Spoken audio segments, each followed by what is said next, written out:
Welcome to Workplace Psychology with Dr. Martha Greidick. I'm Dr. Martha Greidick.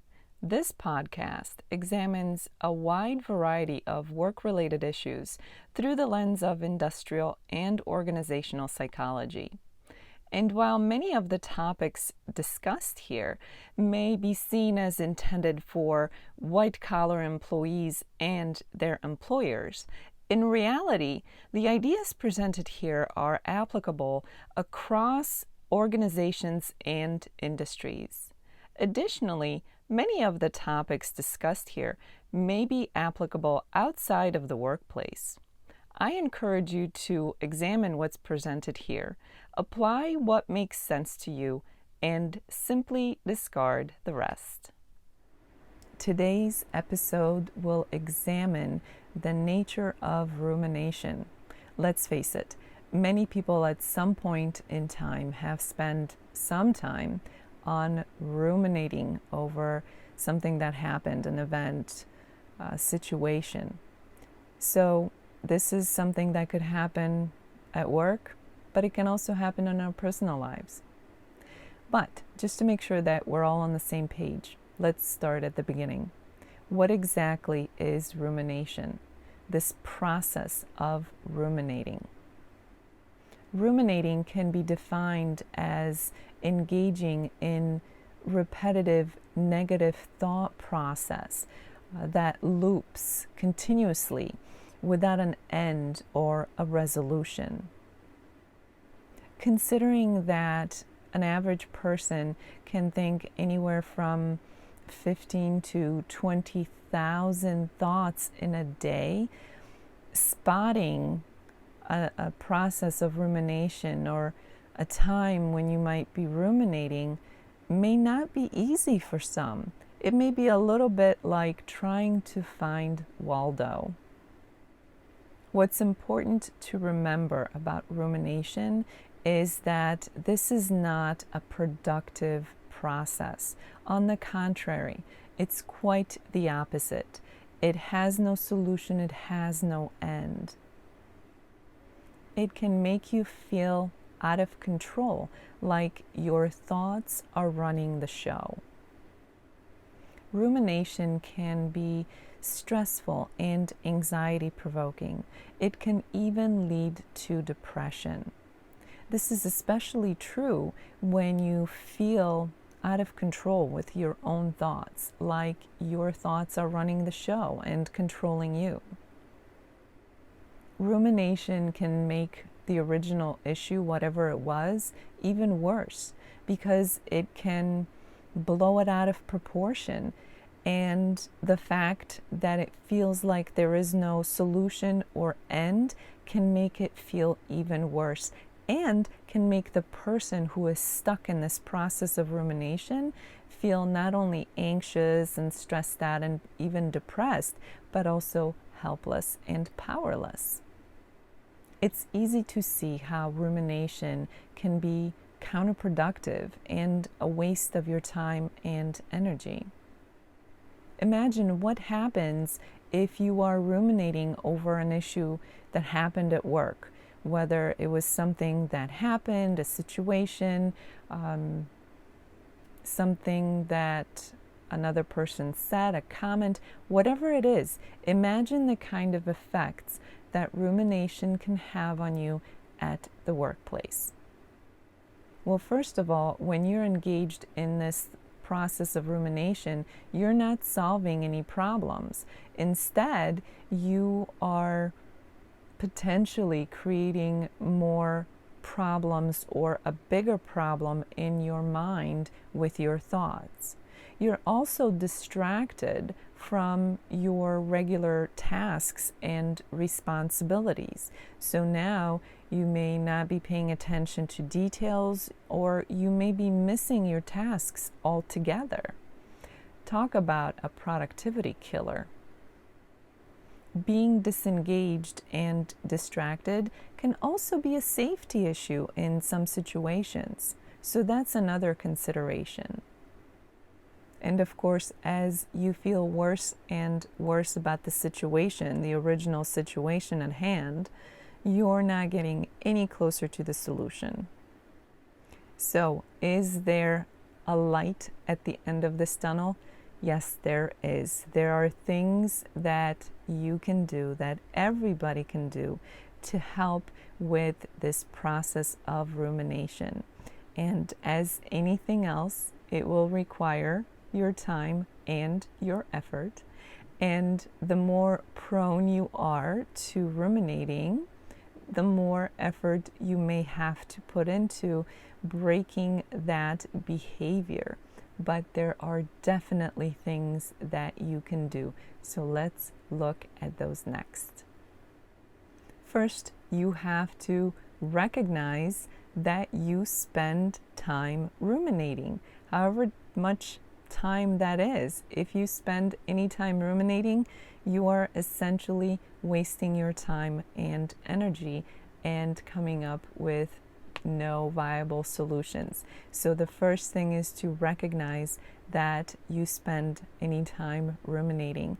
And your second step, which makes sense, is to make the decision to make a change.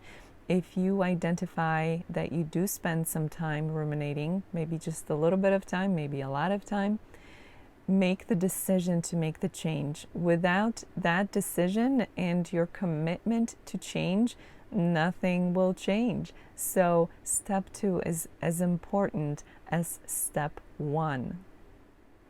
Once you identify that you tend to ruminate, it's important to interrupt that thought pattern. Every time you catch yourself ruminating, it is up to you to interrupt what you're doing, interrupt that thought pattern. It's critical that you do this every time, and you will get better with the passage of time.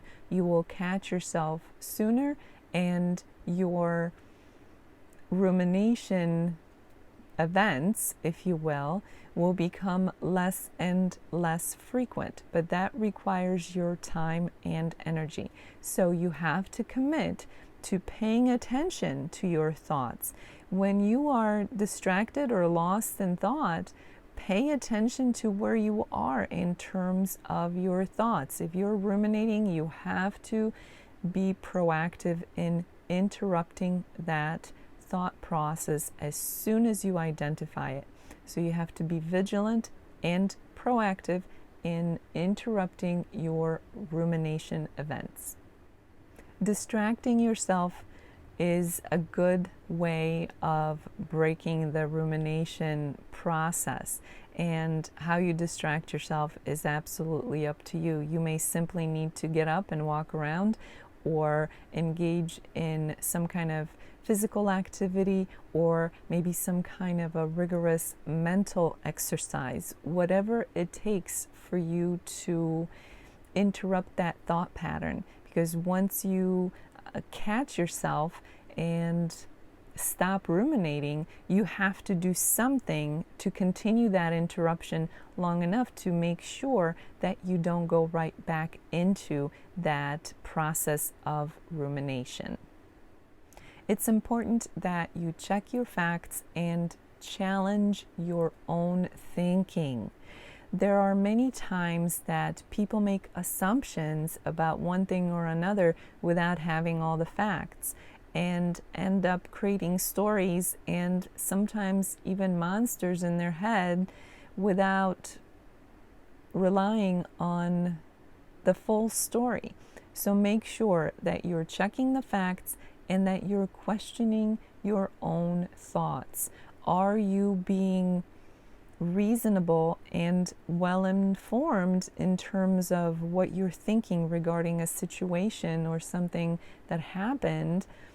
Or are you jumping to conclusions and filling in the blanks with your own imagination? That is critical. That is absolutely critical, because our imaginations can really run away from us when we don't have these things in check.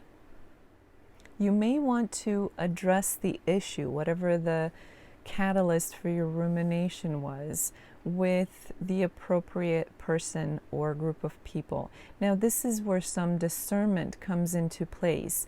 think about whether it's appropriate to address this head on and how you should approach it. This should be less of a confrontation and more of an information gathering exchange. This is where we need to be adults about it. We need to be professional and diplomatic and cool, calm, and collected. We need to look for facts and not be judgmental or reactive. Oftentimes we get ourselves in trouble by filling in our own blanks with our imagination, which can run away from us, as I already said. So this is an opportunity. If you decide that this is the appropriate way to go, this is an opportunity to gather information. Remember to leave the emotions out of it. As tempting as it may be, emotions can be detrimental at this point. If you've already engaged in a rumination process, you're caught up in a loop where emotions are probably brewing. So it's in your best interest at this point, especially if you're talking to other people to gather information, to leave your emotions out of it. Leave your emotions, keep them in check, leave them out altogether, and simply gather information so that you can have a more informed picture of the situation in question. It may also be beneficial to get some input from a third party, a third impartial party specifically, someone who can really offer some information or advice on the situation without an agenda, without taking sides or making judgments. So be careful who you seek out for this third party input. But if you can find someone that would fit that role well, then it may be beneficial to you to have some input from an impartial third party so that you are not relying on your own imagination or prejudices or assumptions, which can help to keep you stuck in rumination. Facts can free you from that rumination process. As this episode comes to an end, let's review what was discussed. The process of ruminating or rumination is something that most, if not all, people have experienced at some point. Unfortunately, this tends to be something that is wasteful of your time and energy and does not produce an end or a resolution. However, there are things that can be done rather than being stuck in this loop of rumination, which can rob you of time, energy, productivity, and cause all kinds of issues. You can proactively work on changing that thought process, that thought habit, if you will. So remember, as you tackle rumination in your life, first you have to recognize that you engage in this process, and then you have to make a decision to make a change, to do something to bring about change. Whenever you identify that you are stuck in that thought pattern, that rumination thought pattern, you have to interrupt yourself and use whatever tools necessary to get your mind out of that rumination state and into something else, so that you don't return right back into rumination as soon as you recognize it and interrupt it initially. It's important to gather information, check on the facts, and question your own thinking. Whenever we're missing information, our imagination can fill in the blanks, and that doesn't always help, especially when you are stuck in this process of rumination. You may want to address the issue directly with whoever may be involved, but remember, use this as an information gathering opportunity, not something where you're confrontive. And lastly, seek out input from an impartial third party to fill in the blanks of information that you may be missing about the situation to help you move away from ruminating and seeing the situation for what it is and focusing on finding a real resolution. As the week unfolds, I invite you to examine this whole concept of rumination as it relates to you and your life. Are you someone who wastes a lot of time and energy ruminating on different things and situations that may have happened? Even if you spend a little bit of time ruminating, it's time and energy that you are wasting, because this is an endless loop of negative thinking that produces no results. It's counterproductive. It can affect your productivity and your happiness and even your well-being, both at work and in your personal life. So first things first, examine your own situation in terms of this thought process of ruminating and apply what was discussed here today as appropriate so that you can break away from rumination. And remember that it may not happen overnight. It will not happen overnight. It will require some time and effort on your part. But the more you practice, the better you will get at it. The more you will catch yourself, the more quickly you will break and interrupt that pattern, and you will be on your way to a rumination-free experience. Thank you for joining me here today. Please subscribe to this podcast. I hope that you will join me again next time. Until then, I wish you joy and well-being.